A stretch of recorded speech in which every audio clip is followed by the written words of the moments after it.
ವೃದ್ಧಿಸುವಲ್ಲಿ ಅನೇಕ ಗಿಡಮೂಲಿಕೆಗಳು ನಮ್ಮ ಅರಿವಿಗೆ ಬಾರದೆ ಉಳಿದುಕೊಂಡು ಬಿಡುತ್ತವೆ.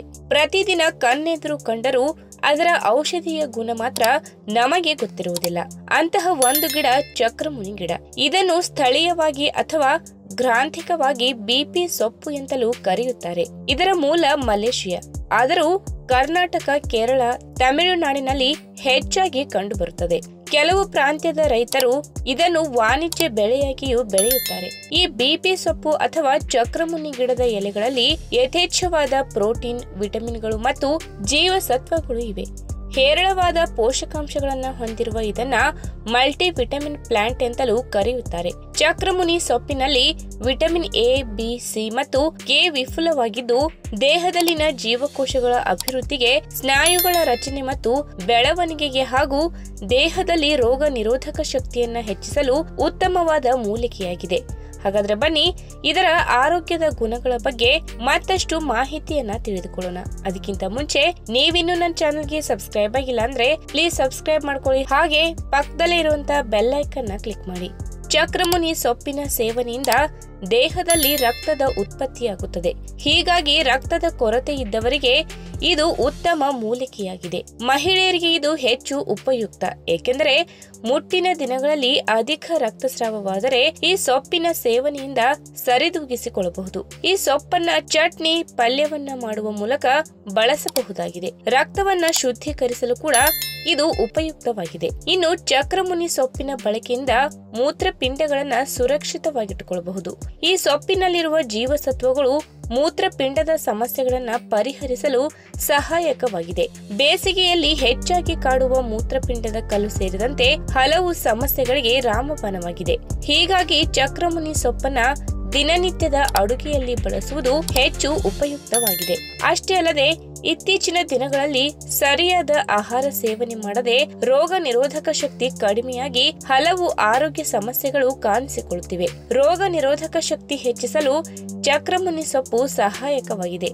ಅಲ್ಲದೆ ದೇಹದ ಉಷ್ಣತೆಯಿಂದ ಉಂಟಾಗುವ ಬಾಯಿಯ ಹುಣ್ಣುಗಳನ್ನು ನಿವಾರಿಸಲು ಈ ಸೊಪ್ಪು ಸಹಾಯಕವಾಗಿದೆ. ಚಕ್ರಮುನಿ ಸೊಪ್ಪಿನಲ್ಲಿ ಹೇರಳವಾದ ಕ್ಲೋರೋಫಿಲ್ ಅಂಶವಿದ್ದು ರಕ್ತ ಶುದ್ಧಿಗೆ ಸಹಾಯಕವಾಗಿದೆ. ಪದೇ ಪದೇ ಕಾಣಿಸಿಕೊಳ್ಳುವ ಶೀತ, ಕೆಮ್ಮಿನಂತಹ ಸಮಸ್ಯೆಗಳಿಂದ ದೂರವಿರಬಹುದು. ಇನ್ನು ಕೆಲವೊಮ್ಮೆ ದಂತ ಸಮಸ್ಯೆಯಿಂದ ಹಲ್ಲುಗಳ ನಡುವೆ ರಕ್ತಸ್ರಾವವಾಗುತ್ತದೆ. ಅದಕ್ಕೆ ಚಕ್ರಮುನಿ ಸೊಪ್ಪು ಉತ್ತಮ ಪರಿಹಾರವಾಗಿದೆ. ಹಲ್ಲು ನೋವಿಗೂ ಈ ಸೊಪ್ಪು ಉತ್ತಮ ಮನೆಮದ್ದಾಗಿದೆ. ಚಕ್ರಮುನಿ ಸೊಪ್ಪನ್ನ ಬಾಯಲ್ಲಿ ಹಾಕಿ ಜಿಗಿದರೆ ಹಲ್ಲು ನೋವು ಮತ್ತು ರಕ್ತಸ್ರಾವ ತಕ್ಷಣ ನಿಲ್ಲುತ್ತದೆ. ಅಲ್ಲದೆ ದಂತ ಸಮಸ್ಯೆಗಳಿಗೆ ಉತ್ತಮ ಪರಿಹಾರವಾಗಿದೆ. ಸುಲಭವಾಗಿ ಸಿಗುವ ಈ ಸೊಪ್ಪಿನಿಂದ ಹಲ್ಲಿನ ಆರೋಗ್ಯವನ್ನ ಉತ್ತಮಗೊಳಿಸಿಕೊಳ್ಳಬಹುದು. ಇನ್ನು ಚಕ್ರಮುನಿ ಸೊಪ್ಪು ರೋಗ ನಿರೋಧಕ ಶಕ್ತಿ ಹೆಚ್ಚಿಸುವುದಲ್ಲದೆ ಸದಾಕಾಲ ಕಿರಿಕಿರಿ ಉಂಟು ಮಾಡುವ ಸಂಧಿವಾತವನ್ನ ನಿಯಂತ್ರಿಸಲು ಸಹಾಯಕವಾಗಿದೆ. ಚಕ್ರಮುನಿ ಸೊಪ್ಪಿನ ಶಾಖ ನೀಡಿದರೆ ಕೆಲವೇ ದಿನಗಳಲ್ಲಿ ಸಂಧಿವಾತವನ್ನ ಕಡಿಮೆ ಮಾಡಿಕೊಳ್ಳಬಹುದು. ಅಲ್ಲದೆ ಈ ಸೊಪ್ಪಿನ ಸೇವನೆಯಿಂದ ಕ್ಯಾನ್ಸರ್ ಕಾರಕ ಜೀವಕೋಶಗಳ ಬೆಳವಣಿಗೆಯನ್ನ ತಡೆಯಬಹುದು. ಆದ್ದರಿಂದ ಈ ಸೊಪ್ಪು ಹಲವು ಆರೋಗ್ಯ ಸಮಸ್ಯೆಗಳಿಗೆ ರಾಮಬಾಣದಂತೆ ಕೆಲಸ ಮಾಡುತ್ತದೆ.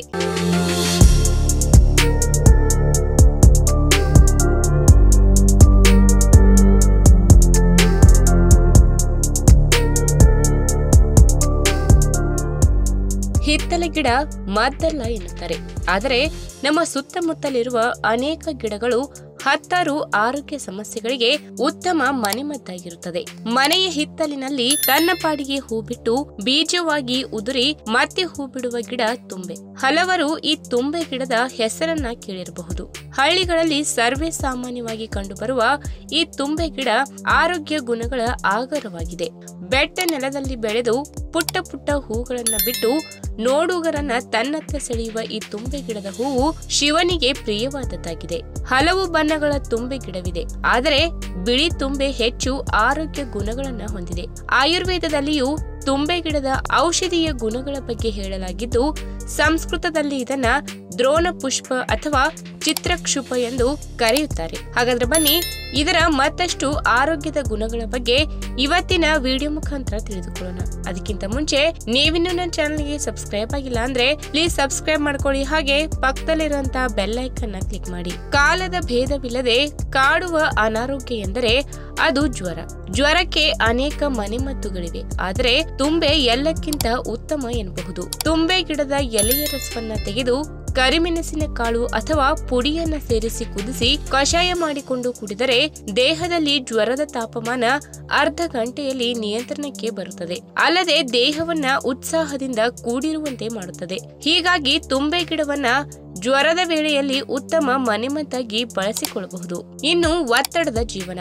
ಇಡೀ ದಿನ ಗ್ಯಾಜೆಟ್ಗಳನ್ನ ನೋಡುವ ಪರಿಣಾಮ ಕಣ್ಣಿನ ಉರಿ ಮತ್ತು ಡಾರ್ಕ್ ಸರ್ಕಲ್ ಸಮಸ್ಯೆ ಇತ್ತೀಚಿನ ದಿನಗಳಲ್ಲಿ ಸರ್ವೇ ಸಾಮಾನ್ಯವಾಗಿದೆ. ಇದಕ್ಕೆ ತುಂಬೆ ಗಿಡ ಪರಿಹಾರ ನೀಡುತ್ತದೆ. ಹೌದು, ತುಂಬೆ ಗಿಡದ ರಸವನ್ನ ತೆಗೆದು ಅದಕ್ಕೆ ಸ್ವಲ್ಪ ನೀರು ಅಥವಾ ಹಾಲನ್ನ ಹಾಕಿ ಮುಖವನ್ನ ತೊಳೆಯಿರಿ. ಇದರಿಂದ ಮುಖಕ್ಕೆ ತಂಪಿನ ಅನುಭವವಾಗುತ್ತದೆ. ಅಲ್ಲದೆ ಇದನ್ನ ಫೇಸ್ ಪ್ಯಾಕ್ ರೀತಿಯಲ್ಲಿ ಬಳಸಿದರೆ ಡಾರ್ಕ್ ಸರ್ಕಲ್ಸ್ ಕೂಡ ಕ್ರಮೇಣ ಕಡಿಮೆಯಾಗುತ್ತದೆ. ಇನ್ನು ಕೆಲವೊಮ್ಮೆ ತಿಂದ ಆಹಾರ ಹೊಟ್ಟೆಯಲ್ಲಿ ಸರಿಯಾಗಿ ಜೀರ್ಣವಾಗದೆ ಅಜೀರ್ಣತೆಯನ್ನ ಉಂಟು ಮಾಡುತ್ತದೆ. ಆಗ ಹೊಟ್ಟೆ ನೋವು, ತಲೆನೋವು, ವಾಂತಿಯಂತಹ ಸಮಸ್ಯೆಗಳು ಕಾಣಿಸಿಕೊಳ್ಳುತ್ತವೆ. ಇದಕ್ಕೆಲ್ಲ ತುಂಬೆ ಗಿಡ ಪರಿಹಾರ ನೀಡುತ್ತದೆ. ತುಂಬೆ ಗಿಡವನ್ನು ಚೆನ್ನಾಗಿ ತೊಳೆದು ಬಿಸಿ ನೀರಿನಲ್ಲಿ ಹಾಕಿ ಕುದಿಸಿ ನಂತರ ಚಿಟಿಕೆ ಉಪ್ಪು ಸೇರಿಸಿ ಕುಡಿದರೆ ಜೀರ್ಣಶಕ್ತಿ ಉತ್ತಮವಾಗುತ್ತದೆ.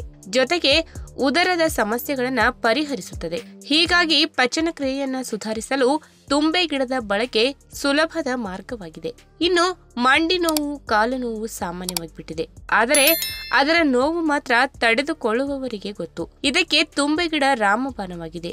ಒಂದಷ್ಟು ತುಂಬೆ ಗಿಡದ ಕಾಂಡಗಳನ್ನ ನೀರಿನಲ್ಲಿ ಚೆನ್ನಾಗಿ ಕುದಿಸಿ ನಂತರ ಒಂದು ಬಟ್ಟೆಯನ್ನ ತೆಗೆದುಕೊಂಡು ಕುದಿಸಿ ಇಳಿಸಿಕೊಂಡ ನೀರಿನಲ್ಲಿ ಅದ್ದಿ ನೋವು ಇರುವ ಜಾಗಕ್ಕೆ ಒತ್ತಿಕೊಳ್ಳಿ. ಇದರಿಂದ ನೋವು ನಿವಾರಣೆಯಾಗಿ ಆರಾಮ ಎನಿಸುತ್ತದೆ. ಓಡಾಡಲು ಸಾಧ್ಯವಾಗದೆ ಕಷ್ಟಪಡುವ ಬದಲು ಸುಲಭವಾದ ಮನೆಮದ್ದನ್ನ ಪ್ರಯತ್ನಿಸಿ ನೋಡಿ. ಇನ್ನು ಎಲ್ಲಾ ವಯಸ್ಸಿನವರಿಗೂ ಸಾಮಾನ್ಯವಾಗಿ ಕಾಡುವ ಸಮಸ್ಯೆ ತಲೆನೋವು. ಪ್ರತಿ ಬಾರಿ ತಲೆನೋವು ಎಂದು ಮಾತ್ರೆ ತೆಗೆದುಕೊಂಡರೆ ಕಿಡ್ನಿ ಸೇರಿದಂತೆ ಹಲವು ಅಂಗಗಳಿಗೆ ಹಾನಿಯಾಗುತ್ತದೆ. ಹೀಗಾಗಿ ಮನೆಮದ್ದನ್ನ ಪ್ರಯತ್ನಿಸಿ. ತಲೆನೋವಿನ ಪರಿಹಾರಕ್ಕೆ ತುಂಬೆ ಗಿಡ ಉತ್ತಮ ಔಷಧಿಯಾಗಿದೆ. ತುಂಬೆ ಗಿಡದ ಬೇರು, ಕಾಂಡ, ಎಲೆಯನ್ನ ಸೇರಿಸಿ ನೀರಿನಲ್ಲಿ ಚೆನ್ನಾಗಿ ಕುದಿಸಿ ಅದರ ಹಬೆಯನ್ನ ತೆಗೆದುಕೊಳ್ಳಿ. ಇದರಿಂದ ತಲೆನೋವು ಬಹುಬೇಗನೆ ವಾಸಿಯಾಗುತ್ತದೆ. ಯಾವುದೇ ಅಡ್ಡ ಪರಿಣಾಮಗಳಿಲ್ಲದ ಸರಳ ಔಷಧ ಇದಾಗಿದೆ. ಈ ವಿಡಿಯೋ ನಿಮಗೆ ಇಷ್ಟವಾದಲ್ಲಿ ತಪ್ಪದೆ ಲೈಕ್ ಮಾಡಿ, ಶೇರ್ ಮಾಡಿ, ಹಾಗೆ ನಿಮ್ಮ ಅನಿಸಿಕೆಯನ್ನ ಕಮೆಂಟ್ ಮೂಲಕ ತಿಳಿಸಿ.